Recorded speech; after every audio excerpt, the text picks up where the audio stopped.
राहुल बाबा और अखिलेश को निमंत्रण मिला था, डिंपल भाभी और प्रियंका जी को भी मिला था कि आप आइए प्राण प्रतिष्ठा महोत्सव में, मगर वो नहीं गए। क्यों नहीं गए मालूम है आपको? मालूम है? मैं बताता हूं। वो डर के मारे नहीं। किससे डरते हैं? अपनी वोट बैंक से। मड़ियाऊ वालों, आप उनकी वोट बैंक नहीं हो। उनकी वोट बैंक कौन है मालूम है ना? कौन है? ये जो घुसपैठिए है ना, ये उनकी वोट बैंक के एक घुसपैठिए उनकी। तो उनका प्रधानमंत्री कौन बनेगा? है कोई? चलो मैं एक एक कर कर पूछता हूं। शरद पवार बन सकते हैं क्या? ममता बनर्जी बन सकती है क्या? ये लालू प्रसाद यादव बन सकते हैं क्या? और हंसना मत हो जरा भी, नहीं हंसोगे ना? राहुल बाबा बन सकते हैं क्या? अब मैंने उनको पूछा, वो जवाब नहीं देते थे।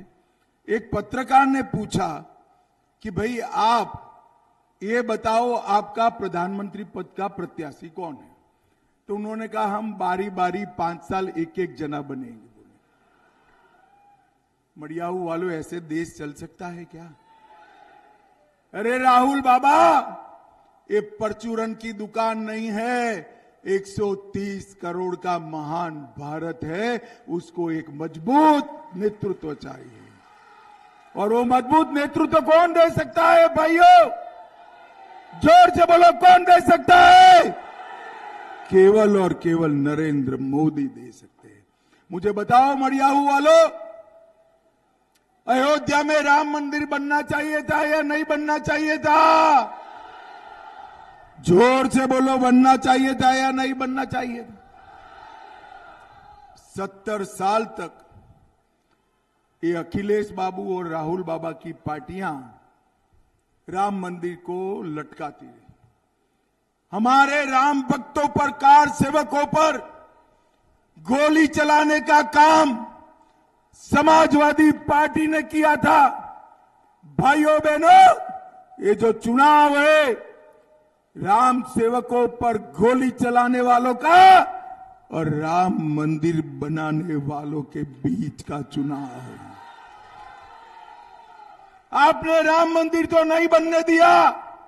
मोदी जी ने 5 ही साल में केस भी जीता, भूमि पूजन भी किया और 24 जनवरी को प्राण प्रतिष्ठा कर कर जय श्री राम कर दिया। भाइयों बहनों, ये राहुल बाबा और अखिलेश को निमंत्रण मिला था, डिंपल भाभी और प्रियंका जी को भी मिला था कि आप आइए प्राण प्रतिष्ठा महोत्सव में, मगर वो नहीं गए। बोले क्यों नहीं गए मालूम है आपको? मालूम है? मैं बताता हूं। वो डर के मारे नहीं गए। किससे डरते हैं? अपनी वोट बैंक से। मड़ियाऊ वालों, आप उनकी वोट बैंक नहीं हो। उनकी वोट बैंक कौन है मालूम है ना? कौन है? ये जो घुसपैठिए है ना, ये उनकी वोट बैंक के एक घुसपैठिए उनकी। भाइयों बहनों, मोदी जी ने ट्रिपल तलाक समाप्त किया। अच्छा किया या बुरा किया? जोर से बोलो, अच्छा किया या बुरा किया? अब ये कहते हैं हम फिर से लेकर आएंगे। मोदी जी सीए लाए, हिंदू शरणार्थियों को नागरिकता दी। अच्छा किया या बुरा किया? ये कहते हैं हम सीए हटा देंगे। ये कहते हैं धारा 370 फिर से ला देंगे। और एक कहते हैं राम मंदिर को बाबरी ताला लगा देंगे।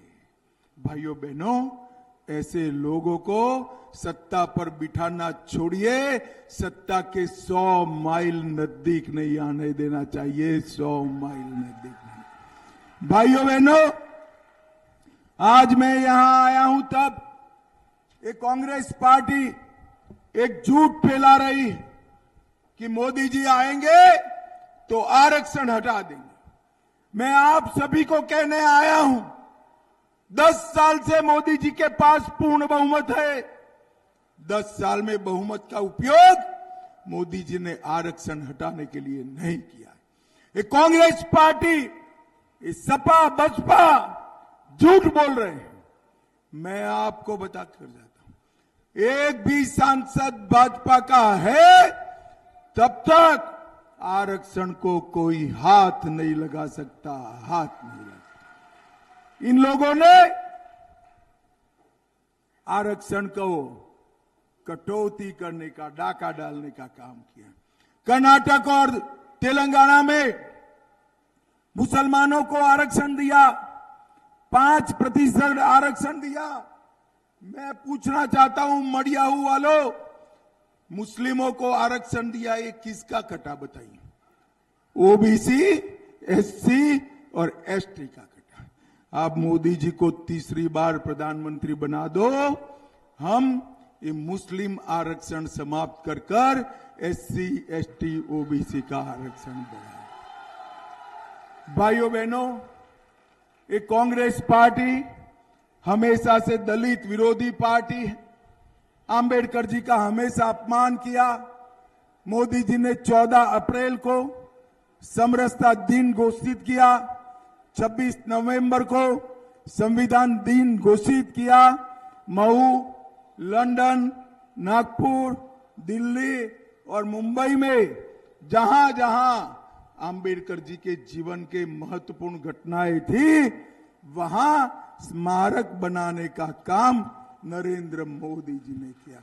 भाइयों बहनों, मैं यहां आया हूं तब आपको बताना चाहता हूं, एक कांग्रेस पार्टी के एक नेता कहते हैं इस देश को 2 टुकड़े में बांटना चाहिए, साउथ इंडिया और नॉर्थ इंडिया। मुझे बताओ मडियाहू वालों, आप देश बटे ऐसा इच्छते हैं क्या? चाहते हैं क्या? एक बार देश का बंटवारा इस कांग्रेस पार्टी ने किया, पेट नहीं भरा है उनका। वो दूसरी बार बंटवारा करना चाहते हैं। मैं कहकर जाता हूं, भारतीय जनता पार्टी इस देश का बंटवारा कभी होने नहीं देगी, होने नहीं देगी। भाइयों बहनों, मडियाहू में और हमारे मछली शहर में ढेर सारे विकास के काम करने का काम हमारे सरोज जी ने किया है। ग्राम सड़क योजना के तहत 1300 किलोमीटर ग्रामीण सड़क बनी। जौनपुर से भदोही 1500 करोड़ से नेशनल हाईवे बनाया। जौनपुर से सुल्तानपुर से लखनऊ तक नेशनल हाईवे बना। जौनपुर से वाराणसी 4 लेन रोड बना। जौनपुर से आजमगढ़ 4 लेन रोड बना। आशापुरा रेलवे